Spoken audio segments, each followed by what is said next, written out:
যে জাতীয় সরকারে আমরা যাব না, আমাদের লক্ষ্য, আমাদের উদ্দেশ্য সবকিছু নিয়ে আমরা জনগণের সামনে দাঁড়াবো। আমরা স্লোগানে বলি যে জনগণই আমাদের সকল ক্ষমতার, রাজনৈতিক ক্ষমতার উৎস। কাজে জনগণই যদি আমাদের রাজনৈতিক ক্ষমতার উৎস হয়ে থাকে, তাহলে কেন আমরা জনগণের সামনে গিয়ে দাঁড়াবো না? মুখকে দেখুন প্রিয় সহকর্মীবৃন্দ, তাদেরকে তো দেশের মানুষ 1971 সালেই দেখেছে।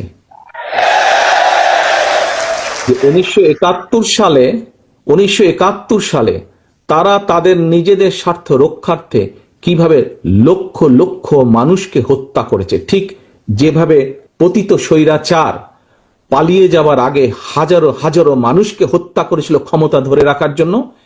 এই যাদেরকে কেউ কেউ বলে যে একবার দেখুন না এদেরকে, তাদেরকে দেশের মানুষ 71 সালেই দেখেছে নিজেদের রাজনৈতিক স্বার্থ রক্ষার্থে লক্ষ লক্ষ মানুষকে শুধু হত্যাই করেনি, তাদের সহকর্মীরা কিভাবে মা বোনদের ইজ্জত পর্যন্ত লুট করেছিল